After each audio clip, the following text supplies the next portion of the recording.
Audition Balé Muso Balé Jelen Nyangma. Abanyina fait comme d'habitude vidéo à partager. Atteindre mes conseils juste d'accord en fleur juste pour que gars y la dora kafako barka bi jamanena barka bi jamanen dewna barka bi jamana nyamagola mali barka jamana vidéo à partager conseil la mettre kafo aw yoko angana joddo awla angana joddo awla islamaka kelege bire ado do awe ibi dusuta ka da alala ki clé kele min be ni ka here bala bref i ka here ibi wuli utar no fedi edto le sel tedira mali ni france bi ñona depuis mo ba foko atisera ke bo ko abisera ke no ko kanga ke awika ke fuka na se yoro do la bi fo farafina bede yayi ka foko chera la ko mali jamana barka ma wa mali bina farafina bella bo bebe ka foli ka nyabi orila afora mo chaman kuma dala ko cheoche muso jon ni ye jugu ataka mali segere ko ala ka fenda ika femin bi nyina mali ko jamana na nyeta na ke mali ala ka fenda ka min be anyina mali ko wa mali on ado jabira de mali on ado jabira mega kuma awfo wakati mina sisa nimbi adogo kun flabo abara france de wula kana ko faka nga jamana kla fly france de wula ko faka farafin dugu be kla jamana be naka bo ni here ba konna la france ko fa ko kla ka bo nyona wala saka tana na fule o ala e turu se france era mabi indépendance turu ala ya se france ma moko fana ga wuli france kono kolu fana bunu ka indépendance ta ala ya turu se france fana ma ala na so ko mena ku se nda koka abaro amununa Espagne dafe o maso ngolu deme ubuna on de ta ko na on deme no ubuna on de yoro le no kana blal le libyen ko blala ga sherifa blal le libyen ani drogu ferla dama don farno ko sema ko nga jamana clafly france bi no lu de soutenir ka sura ale refi yoro do be france ba fo mako korsu o korsu amena ko kufu ko indépendance duma abini ka san chamambo ko nyamago do be na meneno no ka datu kasola parce que ka wula nima fili ay ko ay ko indépendance ko klese be ku ye france préfet do faka sa joli o datugul me kasola mais anga préfet joli fakara kidal anga préfet joli fakara anga sous préfet joli fakara anga fonctionnaire joli fakara rebelle fait mais bela france bi ko le soutenir ka yala ka ta fambe fe ko fo ka indépendance duma o bibi nasa korsu fana de wulo na bini ka doko kun flabo france yere ni france korna de a ilka a mo wulendo u ka pinaw jini u ka siraw tige ko folu fana ku ka indépendance ta ka bo france la video a partager ko sobe ala te jito nono la korsu fana wulendo bi u ka pinaw jini u ka siraw tige u ka manifestation ke u fu ka violence ke ko folu fana ku ka indépendance ta ko france ka olu ka yerma hora duma ku ti france ko la blé ku na bo france la o france ma fo ko kataka mogo deme minu ngo kubuka indépendance ta ko de kada alea o ala e turu se ayrema e wa france media o tika son afo a journaliste o tika son afo korsu ko ni e campagne wati na fana wula sisa na min lama sisa parce que campagne bi se na président be na lama na ya fo jembe nye shine mbama donc korsu fana wule no wati na abini ka doko kun flabo mangamba de bi france korsu ka fan fala ko fugu ka indépendance ta ka bo france la ko jamana te ko mo nyana mote mo go je nyokonte ko fulu ku ka indépendance ta o france ma fa ka be kidal de klaka bo malla o aya ala turusi uyirama olu fana wulle no ko fugu ka indépendance ta ay bu nyina ko sa wallahi france be nyina ko mbogoro be nyina ko o be nyina ko o bantu parce que en sera niveau de la 600 c'est-à-dire c'est comme si nous m'aurions ni da courant ka kiba kele ka bobe ni m'aurions ni da kira ka kiba kele e baro e ka kele ti ni kira cha ti ni courant cha abini ala de che wa mo tonolo fana mo mi an ni da mo tonolo ka o kele ne do kele ti enu che de kele bi ini ala de che ki ni da mo ka tonno ka se niveau de la a jetemne ni joli boram Allah mo joli saram Allah dugu joli jenna malla kadam ne jonat lela kana jagwa fanga klela kana jagwa marade klela première guerre mondiale, deuxième guerre mondiale. Mogo joli sara malla ka sababu ka France ka ninjugu ka sababu ka France ka kononjugu mogo joli sara malla. 2012 kana bila mogo joli fagara malla muso kɔnɔman joli sara denrani joli sara filiyabato joli be malla falato joli biya cɛsabato joli biya mogo bananen joli be malla bi su ti se ka compter ka ban dugu joli jenna mogo joli jigi tigɛra mogo joli bolla ka b'u ka dugu kɔnɔna la joli bolla ka b'u ka jamana kɔnɔna la nin bɛɛ sababu ka kɛ faransi ye ni ala ma fɛn kɛ faransi la o yɛrɛ tɛ faamu yɛrɛ ala yɛrɛ tɛ faransi to yen wa mɔgɔ sen b'a ko la ala yɛrɛ t'u to yen a t'u to yen dɛ alimami bɛna a ka kutuba kɛ juma la bi nka yan'o cɛ ne bɛna n ka kutuba kɛ yan ala t'u to yen wa cɛ o cɛ n'i ko k'i b'u dɛmɛ nin ko in na ala t'i to yen wa hali cɛ o cɛ n'i ma farati ka jitɔya yɛrɛ ta nin ko in na ka siran ta k'a bila i dusukun na nin ko in na ni ala ma jan kɛ i bɛ ko dɔ sɔrɔ a la ala fan fɛ parce que jitɔ ko man di mɔgɔ si parce que jitɔya fana ye complicité sugu dɔ de ye ka siran ka se niveau sugu dɔ la complicité sugu dɔ de don parce que ni e siranna ka se niveau sugu dɔ la e tɛna sɔn ka fɛn fɔ tiɲɛnikɛla ma i tɛna fɛn k'a la wa hali bɛ sɔn ka tiɲɛnikɛla kɔ dogo parce que e bɛ siran o complicité don video y'a partager kosɛbɛ très important a y'a partager kosɛbɛ donc ala kɛlen don ka nin gɛlɛya ta ka ɲɛsin faransi yɛrɛ ma bi fo makɔrɔ min ka ɲinɛ an kɔ ɔ ko RFI ni France 24 k'u suspend an ka jamana kɔnɔ k'a sɔrɔ dɔgɔkun filanan seginna kɔfɛ Union européenne de RT France ani Sputnik News Union européenne de y'olu suspend Europe kɔnɔ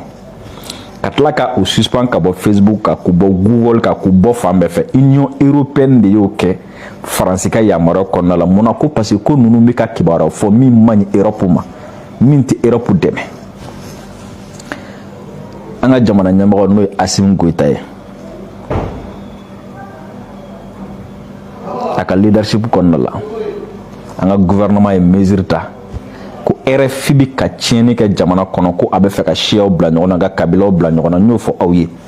faransi ambassadeur kelen kɔfɛ ka journalistes wele ka n'u sigi ko wari nana an ka wuli an ka buruja ɲɛsin Mali ma journaliste dɔw y'a minɛ dɔw ko k'u t'a minɛ o kɔfɛ u y'u nkalon ta ka da Mali la mɔgɔ dɔ bɛ yen nɔ a bɛ faransi a bɛ RFI la ani Mali ni ɲɔgɔn cɛ a ka ca san kelen ye ale de y'i sigilen to fo faransi a bɛ mɔgɔw wele téléphone na Mali la dugu ni fɛnw na ɔ sɔrɔsiw bɛ cogo di olu b'a fɔ a ye ko sɔrɔsiw bɛ taa mɔgɔ jɛman dɔ bɛ nin ka in kɔnɔ u ye karisa kɛ tan u ye karisa kɛ tan a b'o sɛbɛn k'olu de ta k'o ye documentaire ye k'o bila a kɛra yɔrɔ min na a t'a yɔrɔ dɔn jusqu'à Mali tɔgɔ tiɲɛ ɔ an kɛlen k'u gɛn jamanadenw ka laɲini kɔfɛ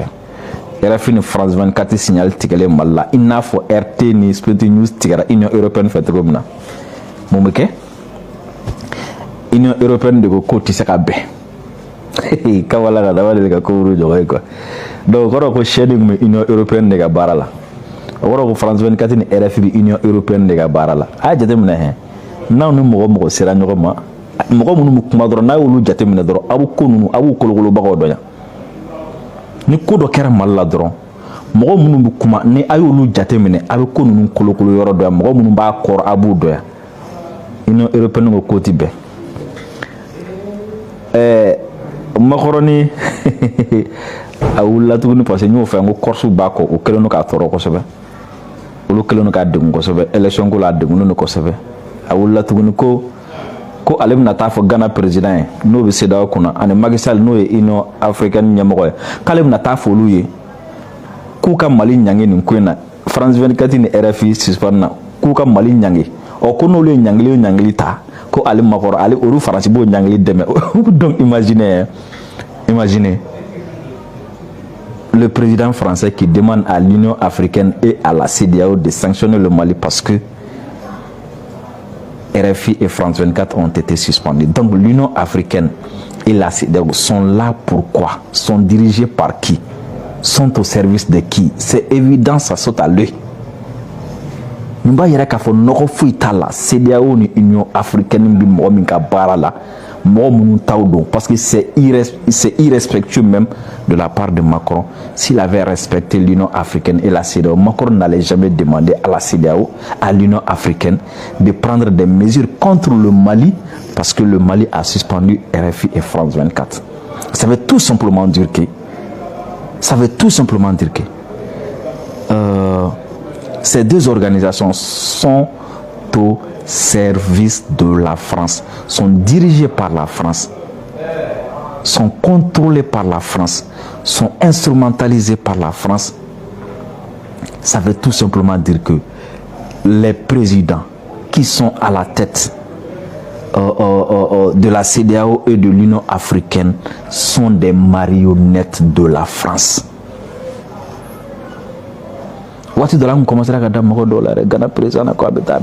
Mais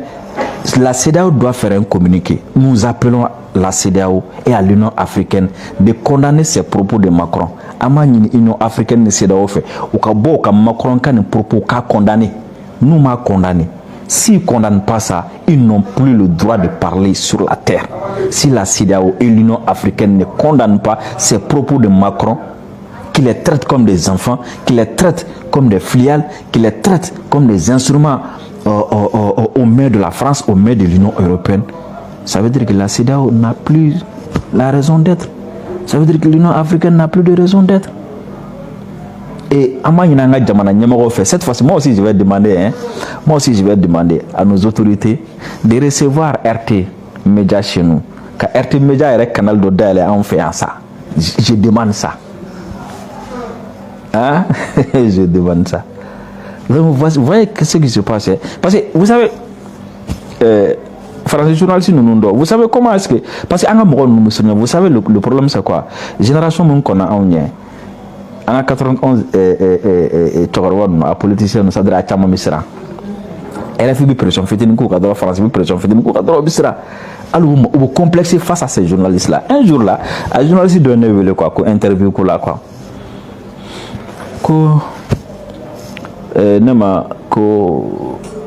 D'abord est-ce que mission follow ka interview ta on a problème ta là ne fera na hakila ta ça problème fait ta là d'accord ko boko ay ni ngal follow ke ko maliko ko France ka minon chaka ta 100 ko la ko ambulant hakila ta jume ne comme très simple hein no on ka san joli kele ko fe ka foko France gata on kelen ko ka don ka foko France de rebelu de la de terroristes de la no fotro non ko nga pon yoro nu kuna ko kuma nu mena ka ba ko bon ko vraiment ka nga pon yoro nu kuna ale fera don dron ni son jale no ben son gwalendo o bon ne fera fier to mna derge na fo France no sa fa ta de téléphone o bon ne fera nya fier to mna ni ti fera tate mo wora ni ko interviewer net kasrata la kuma ni ga radio la kuma je m'en fous donc soit ba ta ne ka dabadama ne fera une photo comme ça ba tata ou bien ni te fera tata ta mo wora ni no ka kuma awa radio ka kuma moi pour moi ne bulu ko bate quoi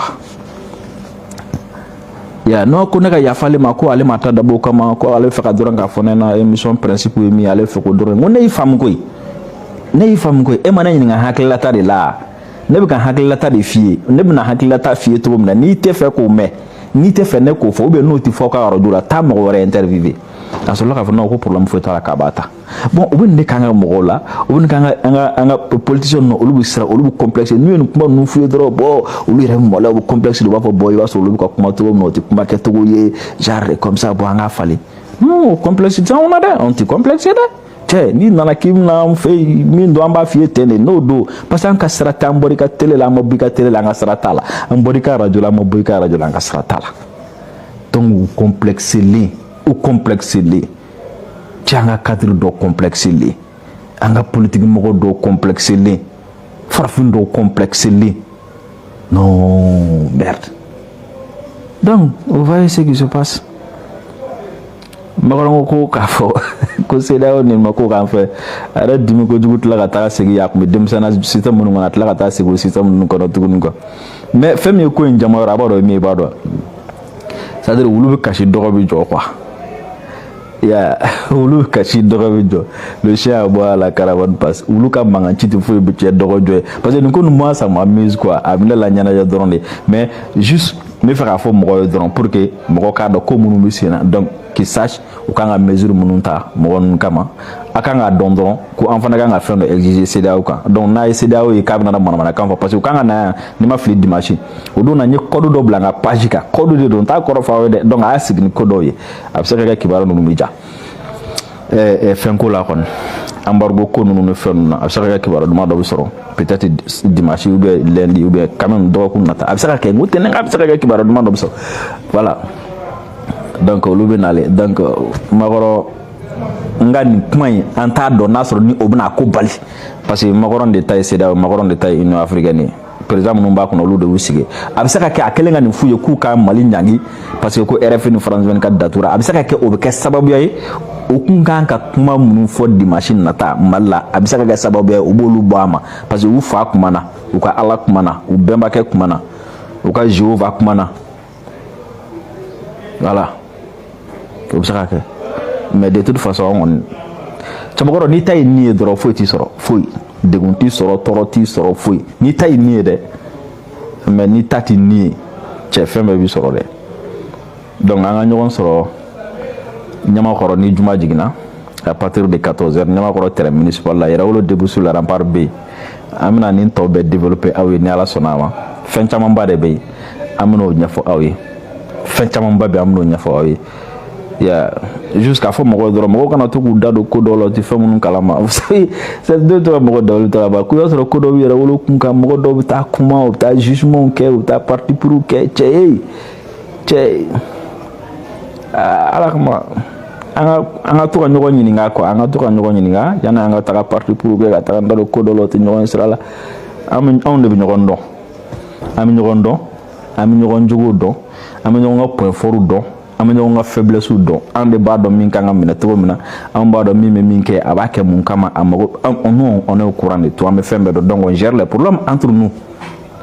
n'an donna mɔgɔ minnu fana gasi la kɛnɛmana kan on essaie de gérer ça aussi donc an ka continuer mɔgɔw ka n'u mele fɛn dɔw la o tɛ fɛn minnu suguya dɔn quoi c'est pas bon du tout an bɛ malo ko de la yan nɔ donc ça va aller ok voilà donc hakili t'a dɔn ni kutuba janyana ou bien n'a ma janya an bɛ bɛɛ fo nin waati na an bɛ faransikaw fo kosɛbɛ Amérique Canada kosɛbɛ Côte d'Ivoire Congo Burkina Chine Inde an b'u bɛɛ fo parce que an bɛ appel sɔrɔ ka bɔ nin yɔrɔ ninnu bɛɛ la an b'u bɛɛ fo Angleterre Espagne an b'u bɛɛ fo Allemagne fɛnw an b'u bɛɛ fo les Belges an balima minnu bɛ Belgique an b'u fo kosɛbɛ Gabon Sénégal Niger Tchad an bɛ bɛɛ fo tout le monde an bɛ bɛɛ fo voilà message bɛ ka sɔrɔ Mali yɛrɛ kɔnɔ na an bɛ bɛɛ fo an bɛ hakɛto ɲini kɛ bɛɛ fɛ a bɛ n'a fɔ caman dimina sura minɛ parce que depuis 22h an fan fɛ an kun bɛ répondre ka fɔ sago wɛrɛ donc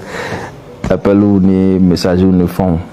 waati dɔ la a ma nɔgɔn koyi a ma nɔgɔn yɛrɛ de voilà mais an bɛna téléphone caman ɲini pour que ni dɔ sara a bɛ ɲɔgɔn sɔrɔ voilà n bɛna ɲina an bɛ Kulikoro donso bɛɛ fo donso ba an b'a fo parce que kunu tiɲɛ yɛrɛ la u y'an bonya kunu Mali ka bon denmisɛnnin ka ca jɛkulu ka ca Kulikoro donso ka fara ɲɔgɔn kan ka Yɛrɛwolo debout sur la rempart wele k'a fɔ k'u b'an kɔ k'an bɛ kɛlɛ min na k'olu b'a la a mɛnna k'an bɛɛ ye kelen wa ko an bɛɛ sa yɔrɔ min k'u bɛ toli ye ayiwa vraiment an t'u sara sɔrɔ an b'o fɔ ko Ala kana an tigɛ ɲɔgɔn na salamu aleykum